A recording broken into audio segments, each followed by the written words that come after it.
Ele é um dos queridinhos da Bolsa e o maior banco digital do país, fornecendo diversos serviços e um marketplace completo de produtos e serviços. Nós estamos falando do Banco Inter. Fala pessoal, sejam bem-vindos a mais um episódio da série Construindo os Fundamentos. A votação desta semana foi apertada e o Banco Inter foi o preferido de vocês, vencendo por apenas 1% a Santos Brasil. Após a vinheta, você ficará sabendo tudo sobre a história, modelo de negócio e indicadores fundamentalistas do Banco Inter.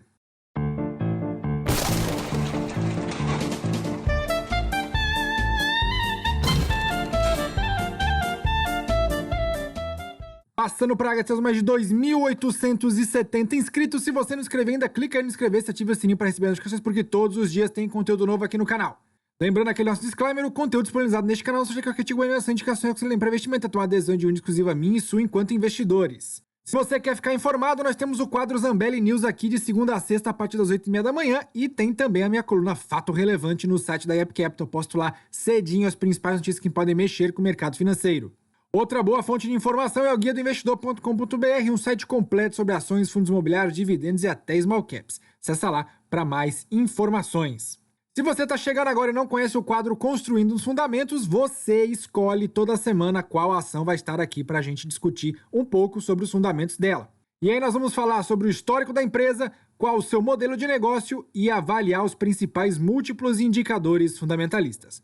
Vamos então agora conhecer um pouco da história do Banco Inter.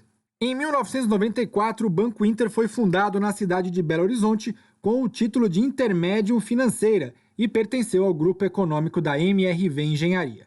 As operações de crédito para empresas foram iniciadas no ano de 99 e em 2001 foi dado o início das operações de crédito consignado. No ano seguinte, a Intermédium Financeira deixou de fazer parte do grupo econômico da MRV e a partir de 2007 iniciou as operações no segmento de crédito imobiliário. Um ano depois, a Intermédium Financeira obteve a licença de banco múltiplo pelo Banco Central do Brasil.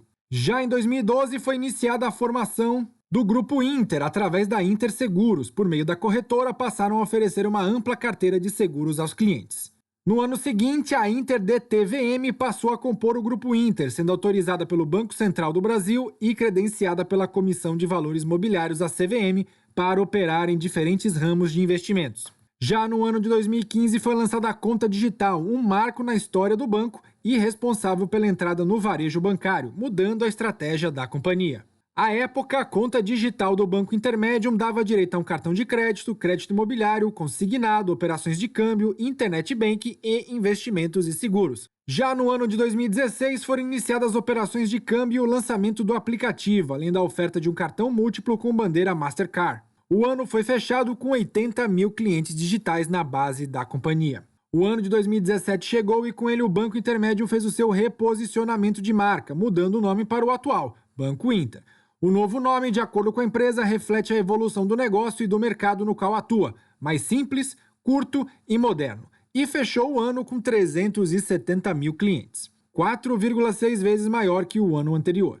No início do ano de 2018, os servidores do banco foram migrados para o Amazon Web Service e se tornou o primeiro banco da América Latina a operar em nuvem. No mesmo ano, o Banco Inter abriu capital na Bolsa de Valores de São Paulo, sendo o primeiro banco digital a ter este feito. Além disso, encerrou este ano com 1,4 milhões de clientes. Em junho de 2019, o Banco Inter se juntou à WI Soluções e Seguros para atuar em parceria na venda de diferentes tipos de seguros. Ao final do terceiro trimestre de 2019, o banco já contava com 3,3 milhões de clientes e realizaram o lançamento do Super App, fornecendo os serviços One Stop Shop em um marketplace completo de produtos financeiros e não financeiros. Vamos então agora conhecer um pouco do modelo de negócio do Banco Inter. Ele atua em 3 diferentes vertentes.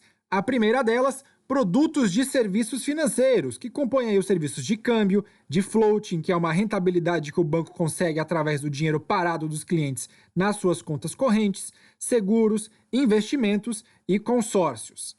Outro modelo de negócio que o banco atua são operações de crédito, imobiliário, crédito de empresas, consignados e também cartão de crédito. E por fim, produtos de serviços não financeiros, que são aqueles produtos e serviços que são comercializados pelo Banco Inter através de parceiros dentro do seu marketplace. Vamos seguindo com a análise. Primeiro eu vou mostrar aqui o número de clientes ativos por trimestre. É inegável que o número de clientes do Banco Inter segue aqui uma relação exponencial ao longo dos trimestres. Mas vamos atentar para alguns dados importantes. No final do ano de 2020, ou seja, no ano passado, o banco fechou com 8,5 milhões de clientes. Só que destes, apenas 4,9 milhões são clientes ativos, ou seja, que fazem transações com o banco com uma certa frequência. Destes 4,9 clientes ativos, 4,6 milhões geram receitas através de floating, que é aquele dinheiro parado na conta. 2,9 clientes dão receitas ao banco através dos cartões, 1,4 milhões com relação ao shopping, ao Intershop, lá, o marketplace do banco, 1,2 milhões trazem receitas através de investimentos e pouco menos aí de 500 mil através de seguros. Então é importante a gente ficar ligado em como o banco consegue rentabilizar essa base de clientes que cresce exponencialmente.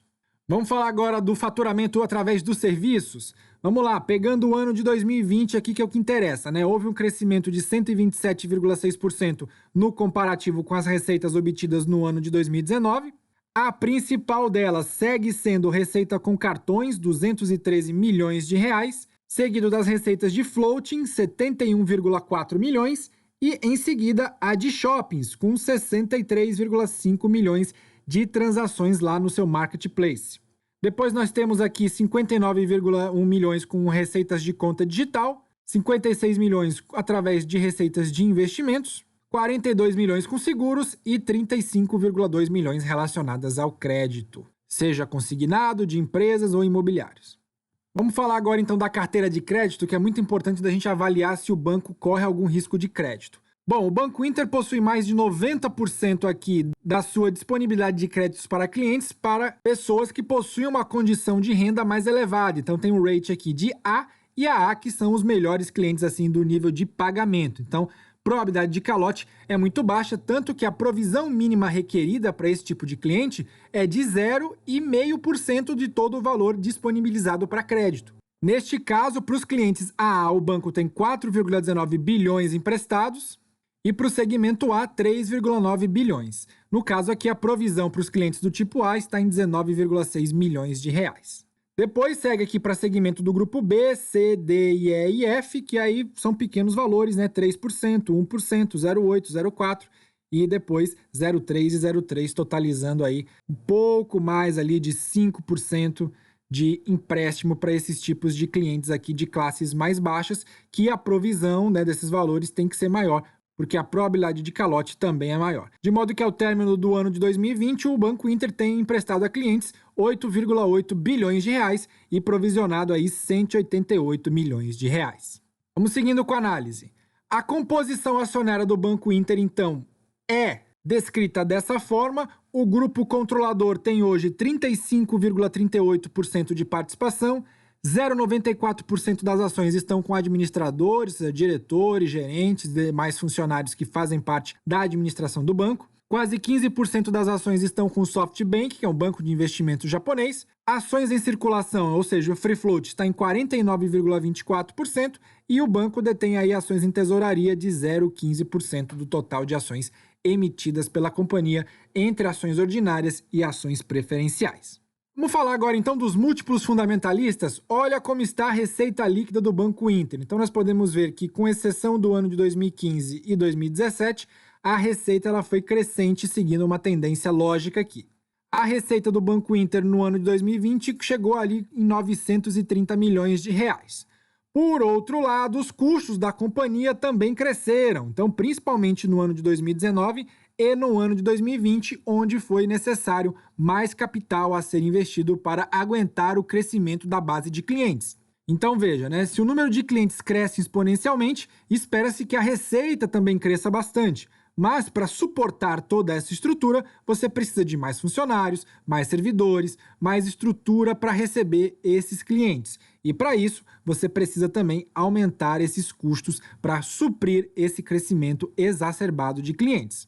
Mas o que interessa mesmo é saber se o banco está dando lucro. Então, em 2015 ele deu lucro, depois em 2016 teve uma queda, depois foi só alegria, 2017, 2018 e 2019 foi o lucro recorde atrás de recorde, chegando aí quase em 80 milhões de lucro, e no ano de 2020 o Banco Inter registrou seu primeiro ano de prejuízo, algo em torno aí de 7 milhões de reais. De acordo com a empresa, essa diferença, né, do lucro líquido do exercício pode ser explicada pela queda na taxa Selic, o que impactou as receitas financeiras, principalmente aí na questão do float, né, porque esse float ele é remunerado com base na taxa de DI, que é o depósito interbancário. Além disso, o desempenho foi afetado pelo crescimento das despesas administrativas, reflexo do forte crescimento nos números de correntistas e lançamento de novos produtos ao longo dos últimos meses. Então, para quem é acionista do Banco Inter ou quem quer entrar na empresa, tem que prestar atenção se isso aqui vai ser revertido nos próximos trimestres. Vamos falar agora então da margem líquida? Bom, foi 6,85, depois caiu para 4,39 e aí deu uma espichada para cima à medida que os lucros foram aumentando, né? A margem líquida é um indicador fundamentalista que mede a capacidade que a empresa tem de rentabilizar seu produto ou serviço. Chegou no valor máximo, então, de 10,56 em 2018, caiu um pouco para 9,33, porque com certeza teve que aumentar investimentos aqui em CAPEX, e isso impacta o lucro líquido e, por sua vez, impacta a margem líquida. E aí, quando o banco teve prejuízo, de fato, a margem líquida vira negativa, então está menos 0,77% no momento. Da mesma forma que isso impacta o ROI, o retorno sobre capital investido. Então foi positivo desde 2015 até de 2019, mas a gente pode perceber que de 2017 para cá foi caindo esse retorno sobre capital investido, porque o lucro líquido também, porque a rentabilização do banco foi caindo à medida desse tempo, né? Em 2020 deu prejuízo, então o ROI está menos 0,22. Falando agora do preço sobre lucro, né? Muito se fala que o Banco Inter tem um preço sobre lucro exagerado, né? Que muitos consideram ele como sendo uma empresa de tecnologia e não um banco tradicional, então por isso ele negocia a múltiplos EV sobre EBIT, preço sobre lucro muito acima do comparado com os bancos tradicionais, né? Em 2019 ele tinha um PL de 20 vezes, depois começou a dar prejuízo, né? Tem um PL negativo aqui de 3.485 e hoje está em menos 6.666. Então, pela fórmula do preço sobre lucro, se a gente tiver aqui o prejuízo de uma forma constante, né? Já que aqui só teve o intervalo aqui de um trimestre, e o preço disparar, esse valor ele vai ficando cada vez mais negativo. Então, do final do ano de 2020 até o fechamento do primeiro trimestre de 2021, o valor das cotações do Banco Inter dispararam, e isso jogou o preço sobre lucro ainda mais para baixo. Vamos falar agora da liquidez corrente, que é a capacidade que uma empresa tem de honrar seus compromissos de curto prazo. Tradicionalmente, bancos são empresas que têm uma liquidez corrente baixa, tá? Mas em um certo momento, o Banco Inter teve até uma liquidez considerável, muito em virtude aí da sua emissão primária de ações, né, o IPO, e depois do seu follow-on, uma outra emissão que o Banco Inter fez para captar mais dinheiro. Então, neste momento, ele ficou com bastante liquidez corrente. Depois, esse dinheiro foi alocado nos investimentos, no aumento da estrutura, e aí ele voltou para os patamares que ele já praticava anteriormente. Atualmente, hoje, esse valor está em 0,83. Lembrando que abaixo de 1, esse valor indica que a empresa não tem liquidez corrente para honrar seus compromissos de curto prazo. Mas que é um valor tradicional para bancos, tá? O Santander também tem liquidez corrente abaixo de 1, por exemplo. Vamos seguindo com a análise. Preço sobre valor patrimonial. O quanto que uma empresa está cara ou barata com relação a tudo aquilo que ela tem de patrimônio. A média dos bancos tradicionais, Bradesco, Itaú, Santander, Brasil, eles negociam aí de meio, né? Ou seja, 0,5 até 2 vezes tudo aquilo que ele tem de patrimônio. Mas porque o valor patrimonial desses bancos é altíssimo, porque tem muitas agências. O Banco Inter ele só tem uma agência que é localizada na cidade de Belo Horizonte. O resto é totalmente digital. Então, não se assuste com esse preço sobre valor patrimonial de 14,53 vezes tudo aquilo que a empresa tem de patrimônio. Neste caso aqui, eu concordo que é uma empresa de tecnologia, porque mesmo estando no segmento bancário, as suas principais operações se dão dentro de um sistema digital e não no sistema tradicional de agências bancárias. Então, à medida que o preço vai subindo, como o patrimônio da empresa é pequeno, vai disparando esse indicador também. Vamos falar agora do dividend yield? Bom, como uma empresa de crescimento, não é tradicional que ela pague bons dividendos, pelo menos por enquanto. O banco quer continuar crescendo as suas operações, captando mais correntistas melhorando o seu aplicativo, melhorando seus servidores na nuvem, aumentando o seu quadro de funcionários, e isso vai sobrando pouco lucro líquido para a empresa poder distribuir na forma de dividendos. Em 2019 pagou o equivalente a 0,23, depois 0,17 e agora está em 0,08 nos últimos 12 meses. Falando agora de outro indicador fundamentalista, que é o crescimento de receita nos últimos 5 anos. Como o banco ele é recente, né, a gente só tem os dados aqui referentes a 2020. Então, o crescimento médio das receitas vai subindo aí 14,14%, o que é um valor até interessante. Trazendo agora o lucro por ação, que é um indicador fundamentalista aí que mede diretamente o lucro líquido por ação, ou seja, o quanto que a empresa foi rentável nesse sentido. Em 2019, através do follow-on, né, estava cheio de caixa, cheio de dinheiro, então R$ 2,33 por ação de lucro apresentado. Depois caiu para menos 0,03 centavos por ação, porque de fato a empresa está dando prejuízo e ela se encontra nesse patamar ainda no primeiro trimestre de 2021. E aí, pessoal, vocês acham que o Banco Inter é uma boa empresa? Vocês consideram ela um banco tradicional ou uma empresa mista com tecnologia? Escreva aí nos comentários. Se você gostou desse vídeo, deixe seu like, inscreva no canal, compartilhe nos grupos de WhatsApp, Telegram, divulgue para os amigos. Não deixe de estar nos parceiros Yep Capital, Guia Investidor, acessar o nosso grupo exclusivo e gratuito do Telegram e também votar na enquete para saber qual será a empresa que estará aqui na próxima semana. Obrigado por assistir até aqui e até a próxima!